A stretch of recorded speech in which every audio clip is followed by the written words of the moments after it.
korban adalah anak dari Dewan Pakar PKS ya. Dan bagi kami ini kejahatan serius ya. Ada CCTV cuman dalam keadaan rusak. Sudah berapa lama rusak? Kira-kira 2 minggu sebelum kejadian. Rusaknya CCTV di rumah mewah tempat anak politisi PKS dianiaya hingga tewas membuat polisi tak langsung dapat menetapkan tersangka dalam kasus pembunuhan ini. Dari rekaman kamera jurnalis Kompas TV, CCTV di kawasan luar rumah ini terpasang di beberapa sudut rumah, mulai dari pintu masuk, bagian garasi rumah, hingga bagian samping rumah. Namun polisi menyebut CCTV rusak di rumah mewah ini sejak 2 minggu sebelum peristiwa pembunuhan anak politisi PKS. Sementara, polisi menyebut korban bersama sang kakak saat penganiayaan terjadi.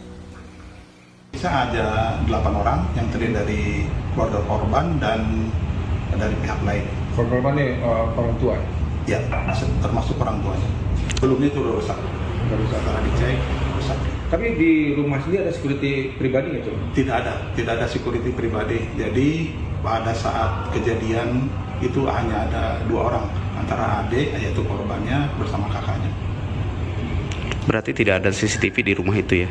Ada CCTV cuman dalam keadaan rusak. Sejumlah fakta pemeriksaan saksi telah diungkap polisi. Seperti sebelum dianiaya, korban sempat menelepon orang tuanya hingga ditemukan terluka parah pertama kali di rumah oleh saudaranya.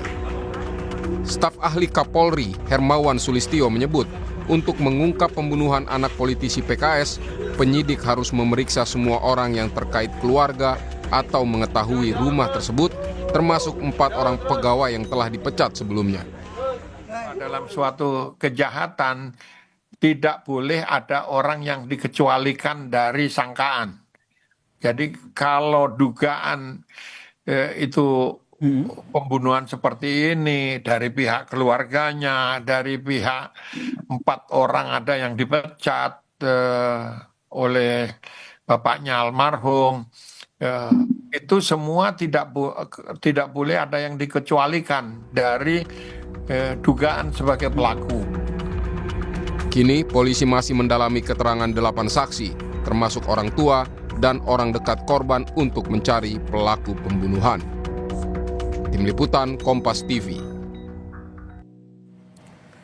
3 hari pasca kematian tragis anak politisi PKS di rumah mewah, bagaimana proses penyelidikan polisi untuk mengungkap pembunuh korban? Kita terhubung dengan jurnalis Kompas TV, Eril Wiranata dan juru kamera Jamzari. Eril, gambarkan kepada kami bagaimana unsur keamanan di rumah itu dan apakah polisi sudah menemukan siapa pelakunya? Ya, Cindy dan saudara, bahwa saat ini saya sudah berada dari depan halaman rumah yang terjadi TKP pembunuhan anak politisi PKS yang berada di Cilegon, dan mungkin dapat ditunjukkan oleh juru kamera James bagaimana situasinya saat ini, yang dimana memang terlihat ini sepi dari depan rumah yang berada di perumahan Bukit Baja Sejahtera 3. Dan memang jika lihat ini merupakan pagar masuk, yang ini merupakan salah satu pintu masuk untuk menuju ke rumah. Dan memang terlihat juga adanya CCTV, tidak hanya satu, bahkan di dalam ini terlihat ada CCTV yang berada di dekat garasi. Lalu kemudian juga tepat di atas saya ini ada CCTV yang berada di pintu masuk, Cindy. Yang tepat memang ini jika kita melihat ini merupakan ada lebih dari 1 CCTV. Namun demikian, informasi yang kami dapatkan, polisi menyebutkan bahwa CCTV ini tidak berfungsi. Dan selain itu juga bahwa jika kita melihat di dalam rumah tersebut, ini terlihat adanya garis polisi yang masih membentang, dan sejak hingga hari ini tidak terlihat adanya aktivitas yang dilakukan di rumah ini.